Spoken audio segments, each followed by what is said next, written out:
이제 오늘 말씀 함께 나누겠습니다. 에베소서 2장 1절에서 10절 말씀 함께 읽겠습니다. 성도님들과 제가 번갈아 가면서 읽겠습니다. 제가 먼저 읽겠습니다. 그는 허물과 죄로 죽었던 너희를 살리셨도다.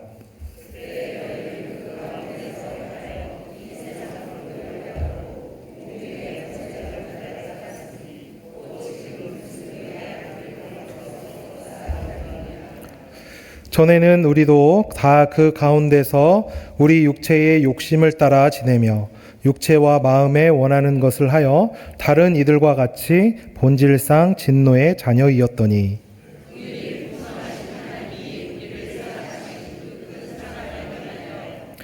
허물로 죽은 우리를 그리스도와 함께 살리셨고 너희는 은혜로 구원을 받은 것이라.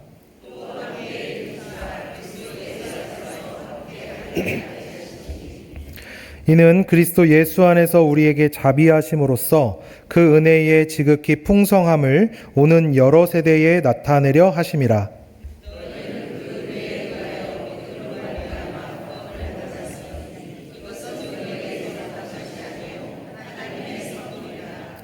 행위에서 난 것이 아니니 이는 누구든지 자랑하지 못하게 함이라.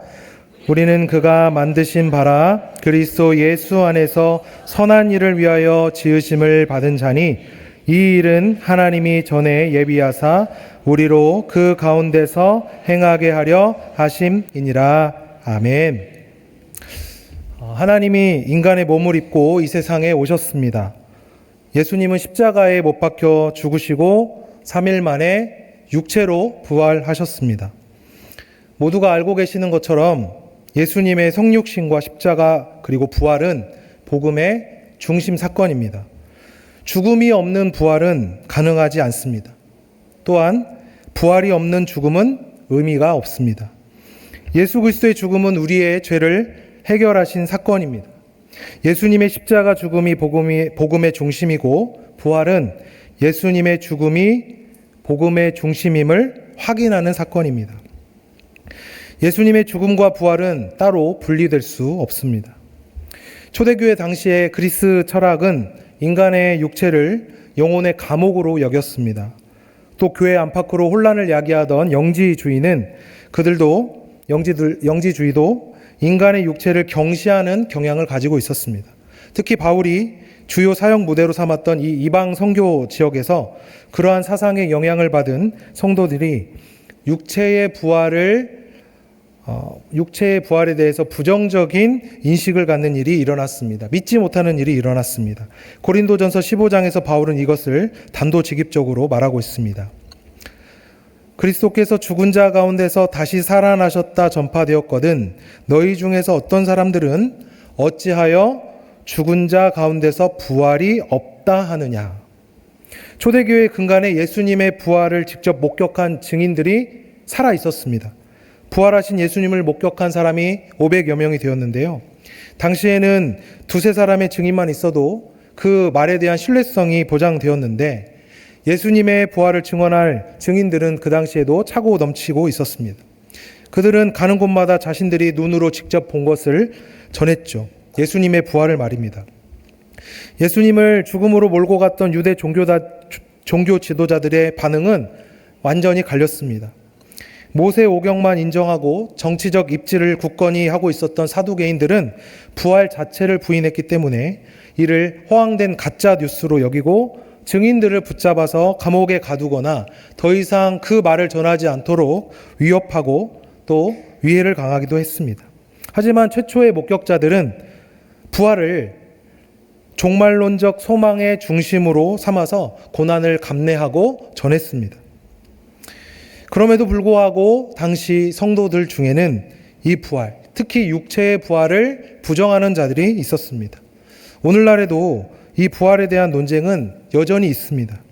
신앙이 없는 비신자들이야 당연히 영혼의 존재나 육체의 부활을 인정하지 않습니다. 그런데 교회 안에서도 부활에 대해서 깊이 생각하지 않는 분들이 많이 있다는 겁니다.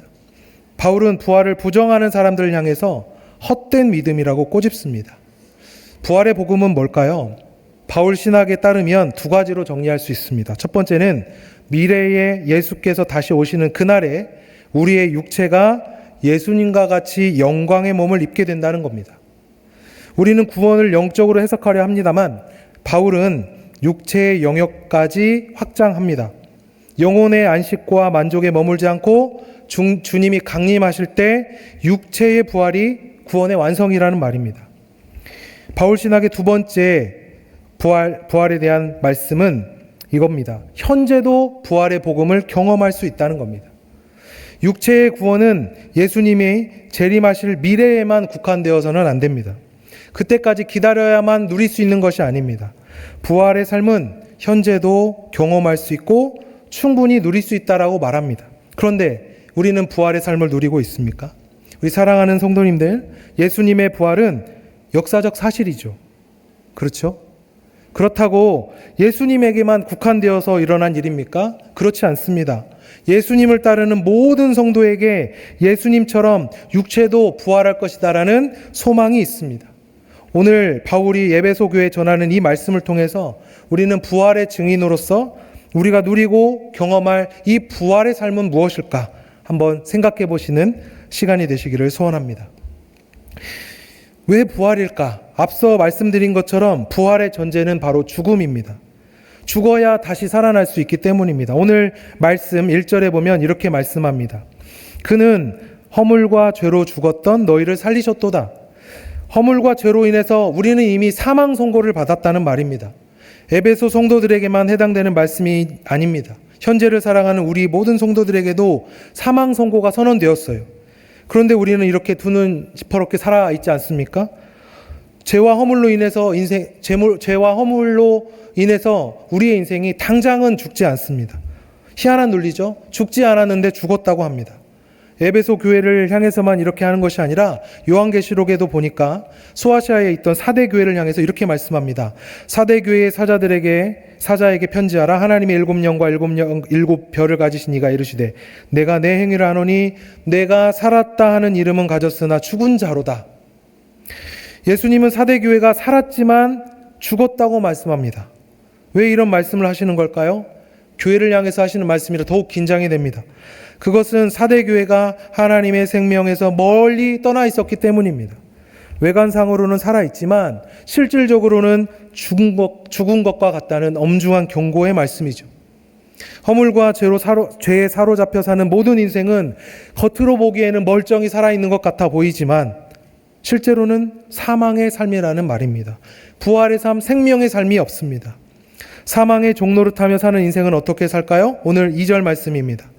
그때 너희는 그 가운데서 행하여 이 세상의 풍조를 따르고 공중의 권세 잡은 자를 따랐으니 곧 지금 불순종의 아들들 가운데서 역사하는 영이라.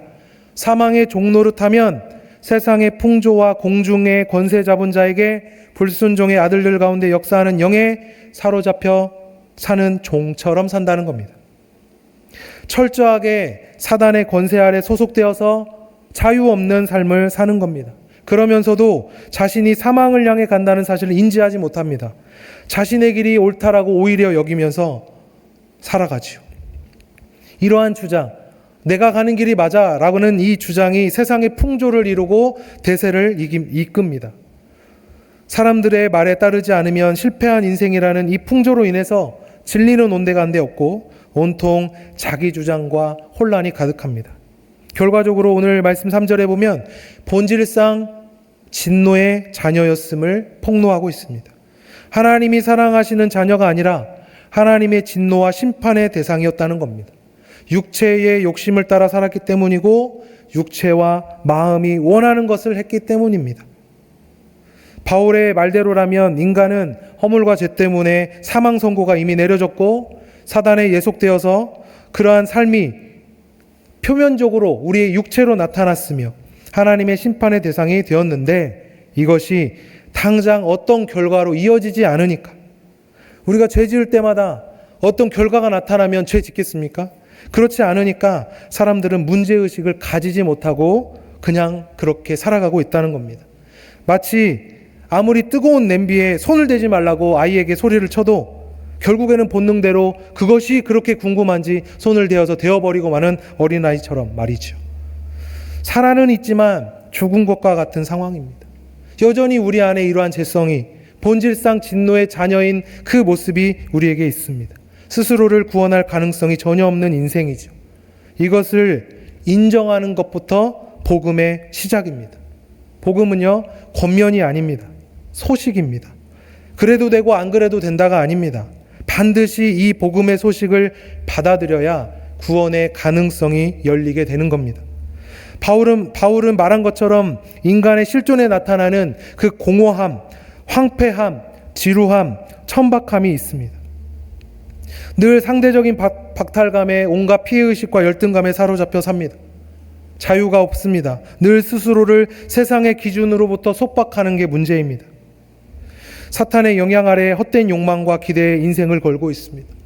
부활의 삶을 사는 사람은 이런 삶으로부터 벗어나야 하는데 여전히 우리는 이러한 삶에 속박되어 있습니다.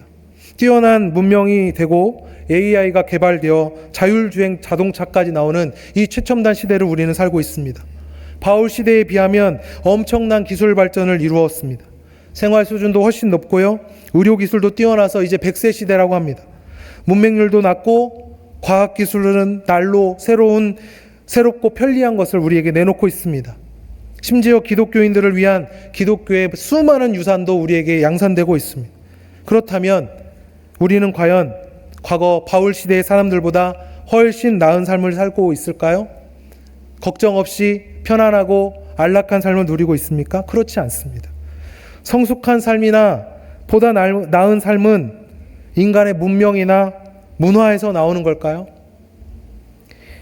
여전히 자기 만족과 자기 연민에 빠진 문화, 인간의 성취와 성공을 신성시하는 이 풍조에서, 이 시대의 풍조 가운데 복음은 외면당하고 있습니다. 서점에서 유일하게 잘 팔리는 책들이 뭔지 아십니까? 자기계발서입니다.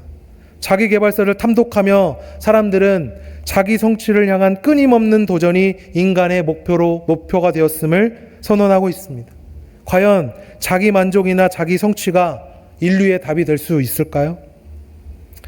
이에 비하면 세상의 풍조에 비해서 복음은 뭔가 답답하게 느껴집니다. 예나 지금이나 변함이 없죠. 2000년 전의 말씀을 여전히 우리가 보고 있습니다. 뭔가 좀 새로운 것이 나왔으면 좋겠는데 도로묵입니다. 해 아래 새 것이 없다고 하신 말씀처럼 복음은 늘 듣던 말씀 또 듣고 또 듣고 또 듣게 됩니다. 그렇다고 이 복음이 인류에게 도움이 될 만한 종교나 철학이나 윤리체계가 추구하는 더 나은 삶을 추구하지도 않습니다. 성경을 읽는다고 해서 더 나은 삶으로 나아가는 게 아닙니다. 혹시 복음이 인간의 가능성을 가르쳐준다라고 생각하시면 큰 착각이죠. 윤리나 철학, 종교체계가 복음에 앞설 수는 없습니다. 복음은 그저 예수님이 죽었다가 다시 살아나셨다라는 그 이야기입니다. 생명 스토리이자 기적 스토리죠. 죽었다가 살았다는 이야기하면 떠오르는 성경 속 이야기가 있습니다. 잘 아시는 탕자 이야기입니다. 탕자 이야기는 아버지의 유산을 미리 땡겨받아 먼 나라로 떠나버린 그 버릇없는 둘째 아들의 이야기입니다. 먼 나라로 가서 주식 좀 투자하고 잘 사업도 벌려서 잘 살았으면 좋으련만 허랑방탕하고 다 낭비해버렸습니다. 탕진해버렸죠. 인생을 낭비해버렸습니다. 결국 빈털터리 신세로 아버지 집으로 돌아온 아들을 아버지는 환대했습니다.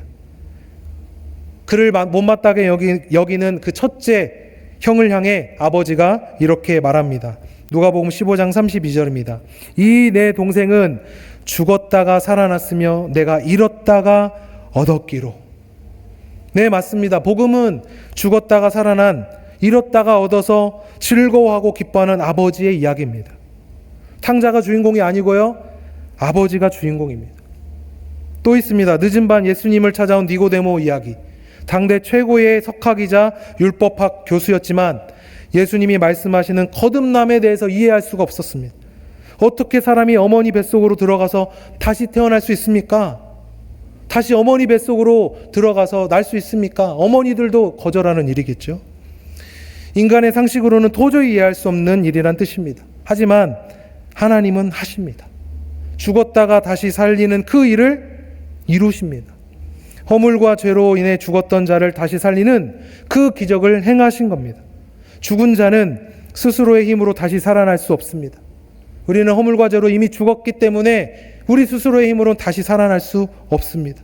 아무리 명의라 해도 이미 숨을 거둔 사람을 다시 살릴 수는 없죠.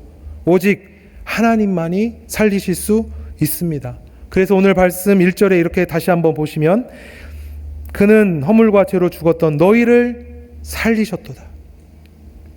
예수님만 살리신 것이 아니라 죽어 마땅한 우리도 살았습니다. 하나님이 살리셨습니다. 그러니 부활은 하나님의 주도적 사건입니다. 죽어야 할 우리를 살리실 때 취하신 방식을 바울이 언급합니다. 그것은 바로 그리스도와 함께 살리신다는 겁니다. 오늘 본문의 5절과 6절입니다. 다 같이 한번 읽어보실까요? 시작. 허물로 죽은 우리를 그리스도와 함께 살리셨고 너희는 은혜로 구원을 받은 것이라. 또 함께 일으키사 그리스도 예수 안에서 함께 하늘에 앉히시니. 바울은 예수님과 우리의 연합된 관계를 설명합니다. 핵심 표현이 뭘까요? 바로 그리스도와 함께입니다. 하나님은 우리를 그리스도와 함께 십자가에 못 박으시고 그리스도와 함께 살리셨으며 그리스도와 함께 일으키시고 하늘에 앉히십니다. 이게 약속입니다. 인간으로 오신 하나님이신 예수님이 인류의 대표자와 대리자가 되신 겁니다. 하나님은 우리를 구원하시는데 예수님을 통해서 하셨습니다.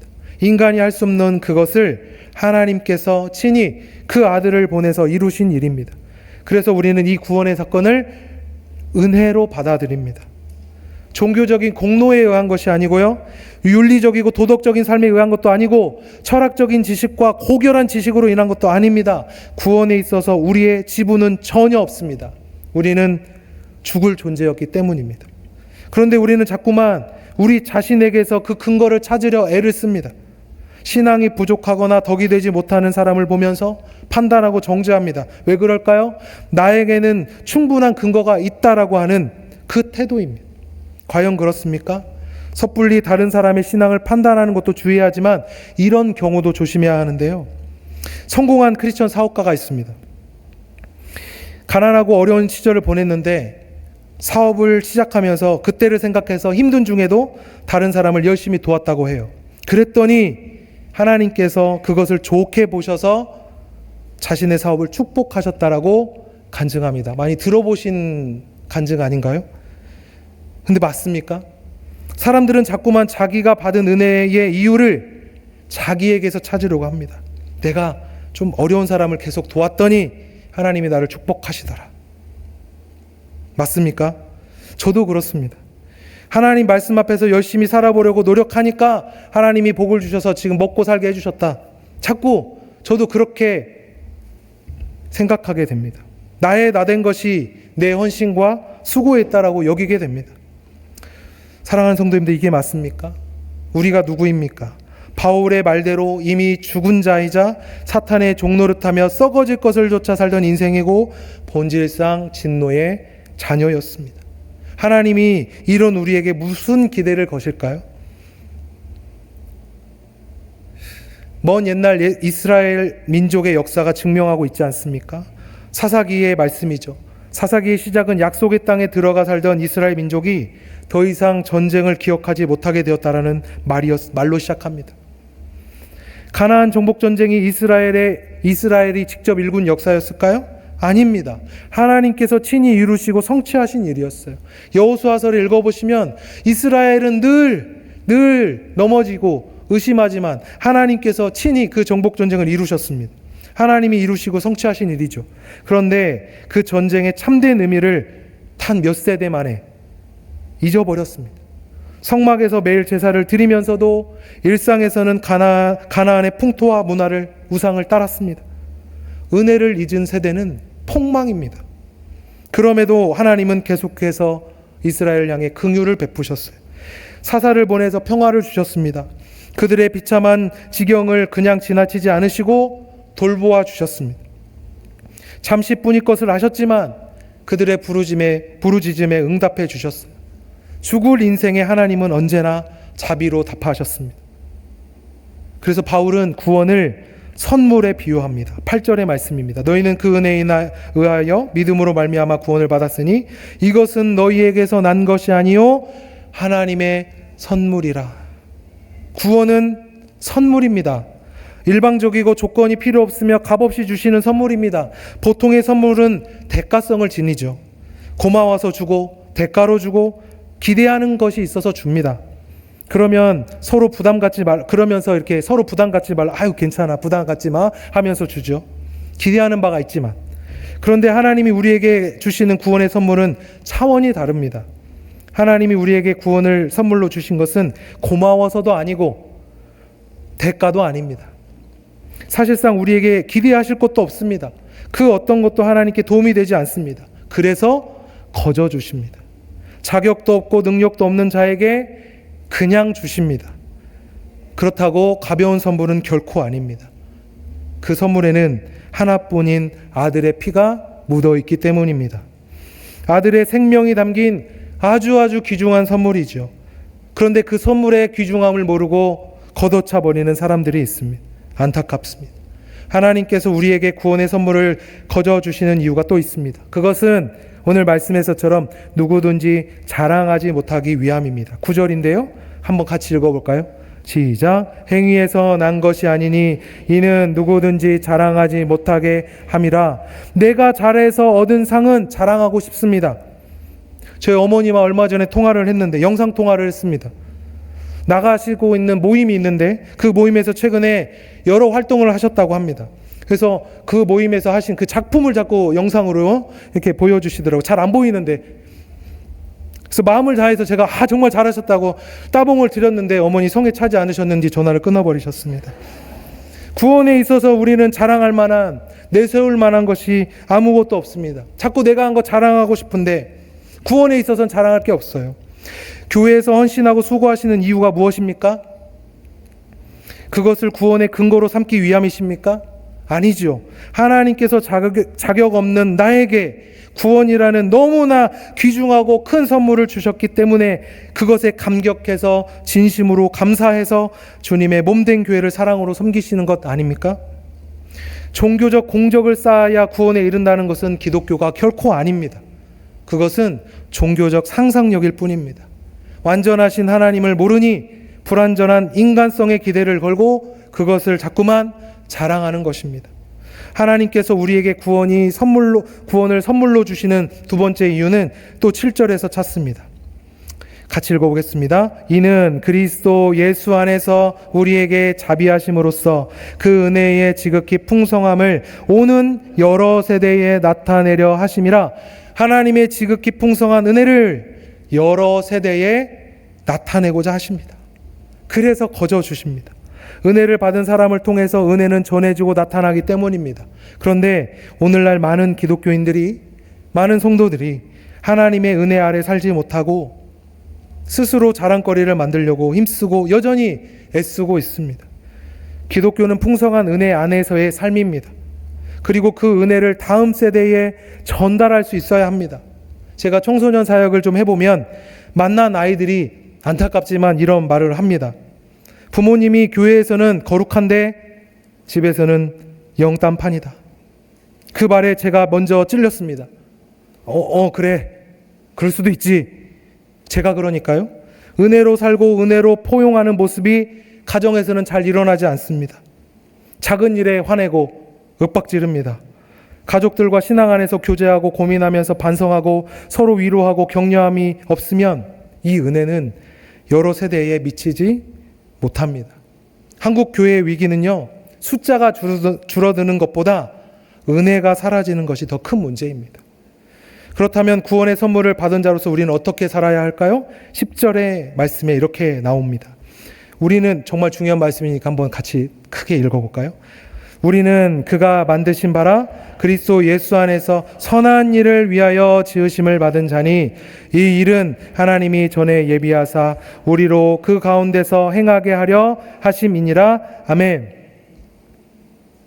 행위로 구원받은 것은 아니지만 하나님은 우리를 은혜로 구원하시며 선한 일을 행하게 하신다고 합니다. 성도는 예수 그리스도 안에서 선한 일을 위해 새롭게 지음받은 존재입니다. 무엇이 선한 일일까요? 교회에서 봉사하는 일만 선한 일일까요? 예수님을 믿기 전에 일을 그만두고 다시 새로운 일을 알아보라는 뜻일까요? 아니면 모두가 다 사역자가 되고 선교사가 되라는 말씀일까요? 예수님을 믿기 전이나 후에도 같은 일을 하지만 그 주체가 달라진다는 의미입니다. 하나님은 구원의 주체이시면서 내 삶의 전체의 주인이십니다. 신앙 안에서만 주인이시고 나머지는 내 마음대로 살라는 뜻이 결코 아닙니다. 구원을 포함한 내 모든 총체적인 삶이 하나님의 선물입니다. 그래서 선한 일이라는 특별한 분야가 있는 것이 아니라 주님을 주인으로 인식하며 행하는 모든 일이 선한 일이고 하나님의 일입니다. 우리가 사는 삶이 바로 구원을 누리는 삶이라는 겁니다. 죽었다가 살아난 이야기, 잃었다가 다시 얻은 이야기의 연장선에서 새롭게 재구성된 삶이야말로 부활을 누리는 그러한 삶인 겁니다. 예수님의 부활은 다시 한번 말씀드리지만 관념적 표현이 아닙니다. 예수님의 부활 사건은 죽었다가 살아나신 하나님 아버지의 이야기의 정점입니다. 예수님의 부활이 있기에 그의 길을 따르는 우리에게도 부활의 소망과 현재적 삶이 뒤따르게 됩니다. 그런데 신앙생활을 하다 보면 부활의 소망이 묘연하게 느껴지시죠. 부활절에는 막 차올랐다가 부활절이 지나고 나면 수그러드는 그런 양상입니다.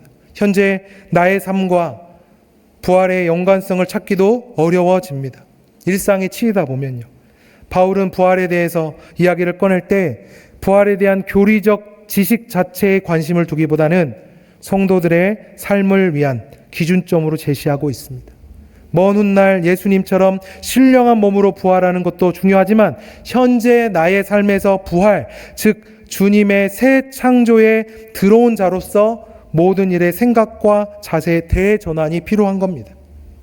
신앙은 그저 기도에 집중하고 예배에 집중하면 되는 일로 생각해서는 안 됩니다.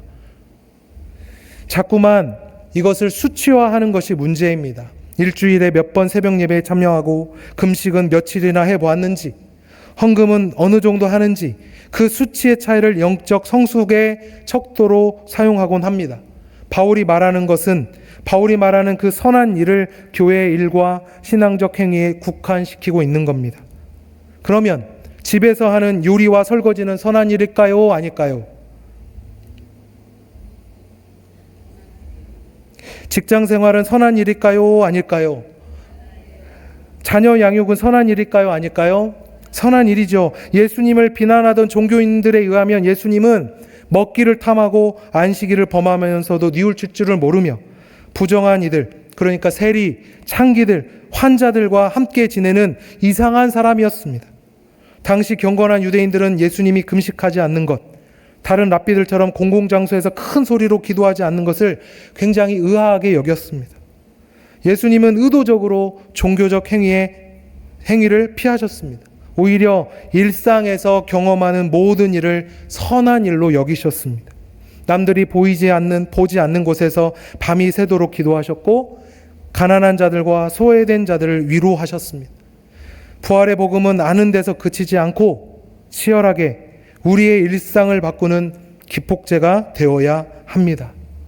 예수님은 살았으나 죽은 것과 같았던 우리를 부활의 삶, 생명의 삶으로 초대하고 계십니다. 살아가는 모든 것이 은혜요, 하나님의 선물입니다. 모든 일을 선하게 여기고 하나님 앞에서 감사하며 모든 것을 감당하는 우리 성도님들의 삶이야말로 부활의 복음을 따르는 삶인 줄로 믿습니다. 아멘. 주님의 길을 따르는 가운데 우리 가운데 시련과 고난이 뒤따르지만 결국 부활하심으로 승리하신 주님을 신뢰하시기를 소원하면서 이 시간 결단의 고백을 담아서 찬양하시겠습니다.